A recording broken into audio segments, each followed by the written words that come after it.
ఇప్పుడు భారత ప్రజాస్వామ్యంలో అత్యున్నతమైనటువంటి ఒక స్థానం భారత రాష్ట్రం. The highest democratic position is a president of India.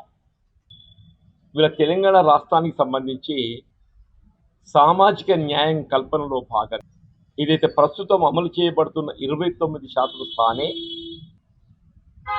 అంటే ప్రస్తుతం అమలు చేయబడుతున్నది 29%, దాని 42% అంటే పెంచబోయేది 13%. 42% అమలు చేయబడే విధంగా శాసనసభలో చట్టాన్ని ఆమోదింపు చేసుకొని కేంద్ర ప్రభుత్వం రాష్ట్రపతికి ఆ బిల్ ఆమోదం కొరకు పంపిస్తే దాదాపు 4 మాసాలు గడుస్తుంది. ఒకవైపు ఏదైతుందో ఈ 42% రిజర్వేషన్ కేంద్ర ప్రభుత్వం నాంచివేత ధోరణితో మన రాష్ట్రంలో అత్యున్నతమైన న్యాయస్థానం హైకోర్టు ఏదైతున్నదో సెప్టెంబర్లోగా స్థానిక సంస్థలకు ఎన్నికలు నిర్వహింప చేయాలని చెప్పని ఆదేశాలు ఇచ్చారు. మరి స్థానిక సంస్థల ఎన్నికల నిర్వహణ జాప్యం కావడంతో మన కేంద్రంకి వెళ్ళి రావాల్సినటువంటి యొక్క గ్రాంట్ గ్రామీణ ప్రాంతానికి దాదాపు 1500 కోట్లు నిలిచిపోయినాయి.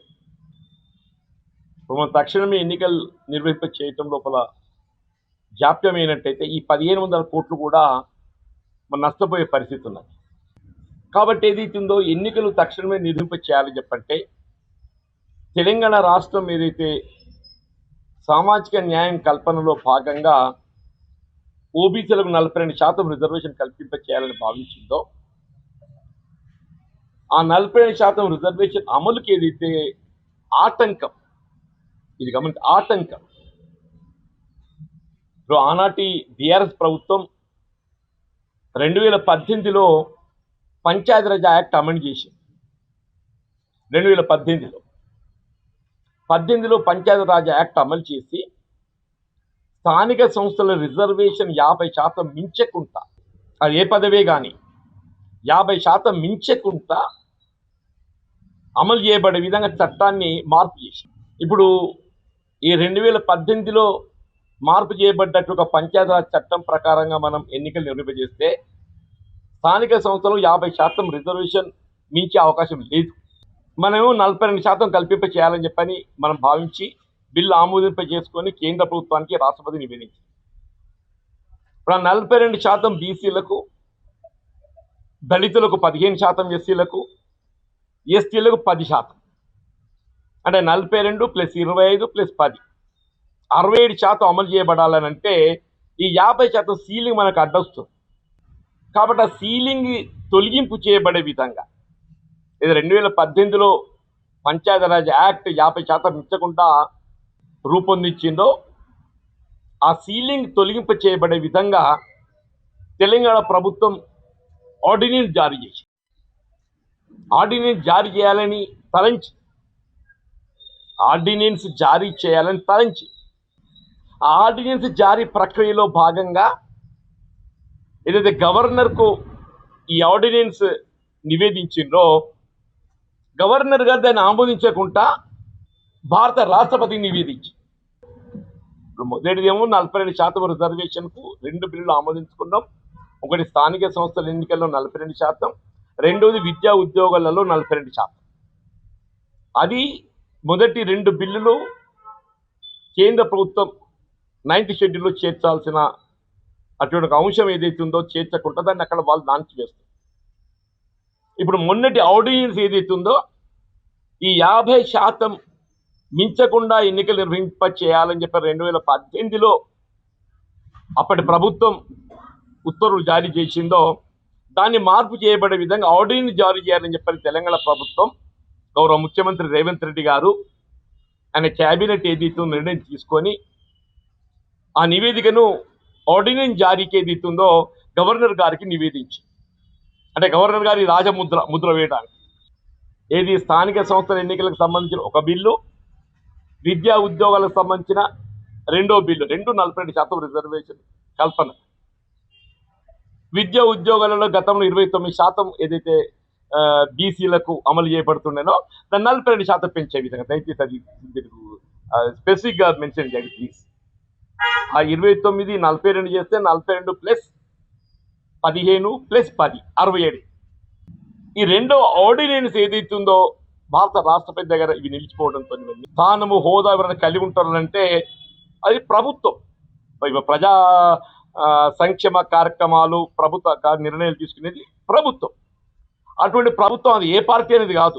ఇక్కడ తెలంగాణ ప్రభుత్వం ఏదైతుందో గౌరవ ముఖ్యమంత్రి రేవంత్ రెడ్డి గారు అండ్ క్యాబినెట్ సహచరులు అందరూ కూడా ఇతర శాసనసభ్యులందరూ కూడా శాసనసభ్యులే శాసనమండలి సభ్యులే కానీ భారత రాష్ట్రపతిని ఈ ఆర్డినెన్స్ ఆమోదం కొరకు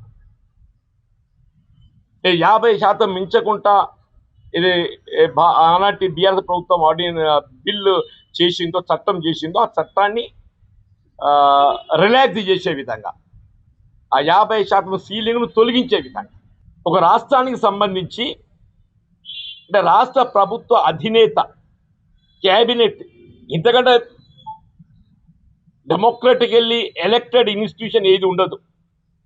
ఇంతకంటే డెమోక్రటికల్లీ ఎలక్టెడ్ ఇన్స్టిట్యూషన్ అనేది ఏది ఉండదు.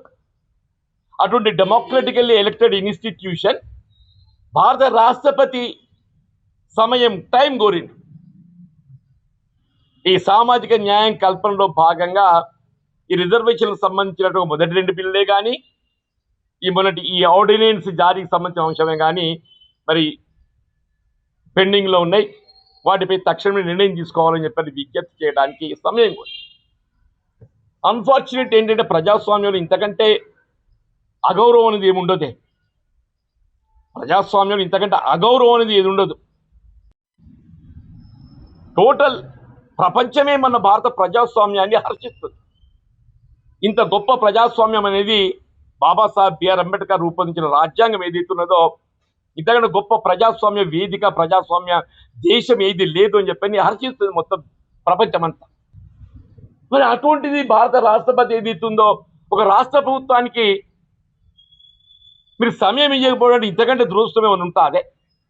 మీరు దాన్ని పరిశీలించండి. కానీ చెప్పుకోవడానికి కూడా అవకాశం లేదా? ఈ భారత ప్రజాస్వామ్యంలో ఒక రాష్ట్ర ప్రభుత్వానికి ఏదైతే ది హైయెస్ట్ ఎలక్టెడ్ పొజిషన్ ఏదైతున్నదో సామాజిక న్యాయం కల్పనలో భాగంగా మా సమస్య చెప్పుకుంటామంటే కూడా భారత రాష్ట్రపతి అవకాశం ఇవ్వకపోవడం అంటే ఇంతకంటే దురదృష్టం ఏముంటుందే?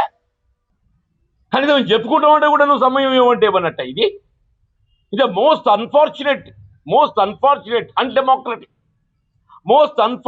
అండ్ అన్డెమోక్రటిక్ ఇంతకంటే అప్రజాస్వామికం ఏది ఉండదు అని చెప్పంటున్నా. సమయం ఇయ్యక తెలంగాణ రాష్ట్ర ప్రభుత్వం అంటే మొత్తం తెలంగాణ ప్రజానికైనా అగౌరవపరిచినట్టు. ఇక్కడ ముఖ్యమంత్రి రేవంత్ రెడ్డి కాదు.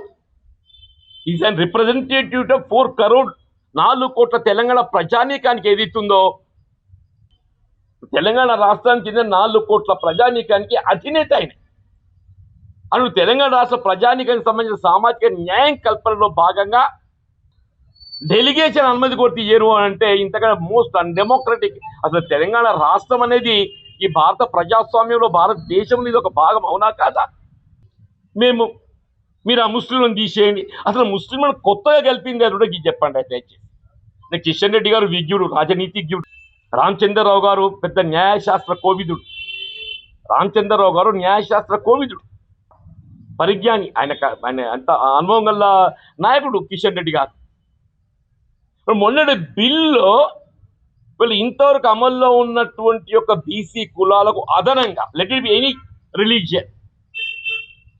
ఎనీ రిలీజియన్ ఏదైనా కొత్తగా కలిపిండ్రు, ఈ కులం కలిపిండ్రు, ఇందులో మీరు ఇది తొలగించండి చెప్పాడు. కొత్త ఏదైనా కలిపినారా దాంట్లో? ఇలా భారత రాజ్యాంగంలో దయచేసి అందరు గమనించాలా బాబు, మీరు కూడా చెప్పండి. మతపరమైనటువంటి రిజర్వేషన్ కల్పించే అటువంటి అవకాశం లేదు. అది ఏ మతమే కానీ భారత రాజ్యాంగంలో మతపరమైన రిజర్వేషన్ కల్పించే అవకాశం లేదు. దళితులకు ఏదైతున్నదో ఎస్సీ ఎస్టీలకు జనాభా ప్రాతిపదికన వాళ్ళు ఉండే ఒక సామాజిక వెనుకబాటుతనాన్ని పరిగణలోకి తీసుకొని పాపులేషన్ బేసిస్ రిజర్వేషన్ వల్ల కల్పనకు ఏదైతుందో అంత రాజ్యాంగంలో పొందుపరిచి బలహీన వర్గాలకు ఏదైతుందో సామాజిక వెనుకబాటుతనానికి గురవుతున్నటువంటి ఒక వర్గాలను గుర్తించి వాళ్లకు రిజర్వేషన్ సౌకర్యం కల్పించడానికి స్కోప్ ఇచ్చింది. మొత్తంలో ఏదైతే ఉందో మనం ఎవరైతే బలహీన వర్గాలుగా ఓబీసీలుగా గుర్తిస్తామో, బీసీలుగా గుర్తిస్తామో వాళ్ళకి 25% రిజర్వేషన్ పొందుతుంది.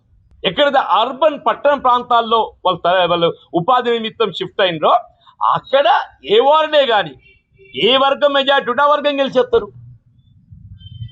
ఆల్మోస్ట్ ఏ వర్గమే కానీ నీకు తీసుకుంటే ఒక 10-15% ముస్లిం జనాభా ఎక్కువ ఉన్నట్టు ఒక వార్డు ఉంటాయి కావచ్చు. మరి రెస్ట్ 75-80% వార్డ్స్ ఏదైతే ఉందో హిందూ జనాభా అధికంగా ఉన్నది ఉంటుంది. ఇలా ముస్లిం సామాజిక వెనుకబాటుతనం గురవుతున్న వారికి 4+1.8 5.8 అయితే హిందువులకు రాబోయేది 25+11.2. కొద్దిగా మీకు వివరించి చెప్తాను బాబు. నేను మా పాత్రికేయ సోదరులు దయచేసి ఈ స్టాటిస్టిక్స్ అంటే ఇంత మైన్యూట్గా దాన్ని మీకేమైనా అనుమానాలు ఉంటే యూ కెన్ టేక్ క్లారిఫికేషన్. 25+11.2 11 ఎక్కడికి వెళ్ళి వచ్చిందంటే 11.2 + 1.8 30. 11.2 + 1.8 30. అక్కడ 1.8 ఏదైతుందో ముస్లిం బీసీ సామాజిక వెనుకబడతానికి గురైన వాళ్ళ పోతే మిగిలిన 11.2 ఏదైతుందో హిందూ సామాజిక వెనుకబడతానికి గురైన వాళ్ళకి వస్తుంది. అంటే 25+11.2 ఎంత అవుతుంది? 36.2. వీళ్ళు ఇంతవరకు తెలంగాణ రాష్ట్రంలో బలహీన వర్గాలకు అమలవుతున్నటువంటి రిజర్వేషన్ 29% అమలవుతుంది. ఈ 42తో ఏమవుతుంది? 13 అధికమైతే. ఇలా 42 కొత్తగా ఇస్తలేరు, ఉన్నదానికి 42 అదనంగా ఇస్తలేరు. మా మిత్రులు కూడా తెలవాలి, లెక్కలు చేసుకోండి మీరు. 42 అంటే మా వాళ్ళు అందరూ ఇదేదో ఏదో కలిపి పెడుతున్నాం అని చెప్పి అనుకోకుండా, మీ హక్క ఇది, మీ హక్కు అంటున్నా నేను. 29+13 42 అంటే 13 పెరుగుతున్నది. ఏ ఇందిరా సోహానీ కేసు 50% అధిగమించొద్దని చెప్పని మీరు చెప్తారు కదా. ఉదాహరణ, ఆల్రెడీ ఆ 50% తెలంగాణ రాష్ట్రం అధిగమించింది. 29+15+10 ఎంత అవుతుంది? 29+15+10 54. 29 ఓబీసీ, 15 ఎస్సీ, 10 ఎస్టీ ఎంత అవుతుందన్న? 54 అవుతున్నది. అంటే ఆల్రెడీ మీరు 50% సీలింగ్ క్రాస్ అయిందా లేదా? మీరు ఈడబ్ల్యూఎస్ 10 పక్కన పెట్టు. మోడీ గారు ఏదైతుందో అన్రిజర్వ్డ్ క్యాస్ట్ కూడా ప్రత్యేకంగా 10% ఎబో 100% ఇచ్చింది, 10%. అది కాకుండా తెలంగాణ రాష్ట్రంలో already we have cross 50%. Already we have cross 50%. 54 అవుతున్నాం ఇక్కడ. ఇప్పుడు ఇందిరా సోహానీ కేసులో కూడా ఏం పేర్కొన్నదని చెప్పారంటే, సాధారణ పరిస్థితులలో 50% మించకూడదు. సాధారణ పరిస్థితుల్లో 50% మించకూడదు. In exception circumstances where justification is there. In exception circumstances where justification is there అని కూడా పేర్కొంది ఇందిరా సోహానీ కేసులో. కాబట్టే తెలంగాణ రాష్ట్రంలో 54 అమలవుతుంటే దాన్ని ఎవరు కూడా ప్రశ్నిస్తలేడు. తెలంగాణలో ఇవాళ 54 అమలవుతున్నా nobody is pointing it out. ఎందుకు దాన్ని పాయింట్అవుట్ చేస్తలేరు? జస్టిఫికేషన్ ఉన్నది కాబట్టి. దయచేసి ఇప్పటికైనా we sincerely appeal to the President of India and the Union Home Minister. We sincerely appeal with utmost respect to the President of India. నేను మాకు సమయం ఇవ్వకపోవడం మా ప్రభుత్వానికి, గౌరవ ముఖ్యమంత్రి గారికి ఇట్స్ మోస్ట్ అన్ఫార్చునేట్ అని చెప్తూనే, మీరు ఇప్పటికైనా ఏదైతుందో ఆ 50% సీలింగ్ అనేది ఉందో గత ప్రభుత్వం 2018లో దాన్ని పొందుపరిచిందో దాన్ని సీలింగ్ తొలగించే విధంగా ఆర్డినెన్స్ మీ ముందుకు వచ్చింది. రాష్ట్ర గవర్నర్ మీకు నివేదించిండ్రు. దాని యథావిధిగా మీరు ఆమోదిస్తే మేము 42% రిజర్వేషన్ బలహీన వర్గాలు కల్పించే అవకాశం మాకు లభిస్తుంది. తెలంగాణ రాష్ట్రంలో సామాజిక వెనుకబడతానికి గురవుతున్నటువంటి ఒక ఓబీసీలు బలహీన వర్గాలు, కులవృత్తులపై ఆధారపడేటువంటి ఒక వర్గం, వారికి ఏదైతే ఉందో స్థానిక సంస్థల్లో రేపు 42% రిజర్వేషన్తో ఎన్నికలు నిర్వహించుకునే అవకాశం. అదర్వైజ్ మాకు వచ్చే 1500 జాప్యం అయితే 1500 కోట్లు కోల్పోతుంది.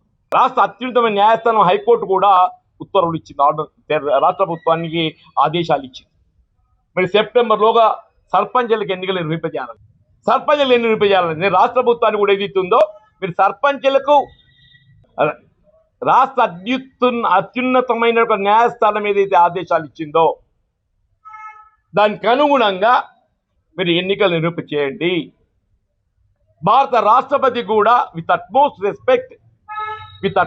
Respect to the honourable president of India, Telangana రాష్ట్ర సామాజిక వెనుకబడుదలకు గురవుతున్న వారికి ఏదైతుందో మరి ప్రజాస్వామ్య హక్కులు కల్పింప చేయడానికి ఏదైతుందో మీ వద్ద పెండింగ్లో బిల్స్ ఏదైతుందో ఆమోదింపజేయండి అని చెప్పని చేతులెత్తి వేడుకుంటుంది. ఆమోదింప చేయాలని చెప్పని చేతులెత్తి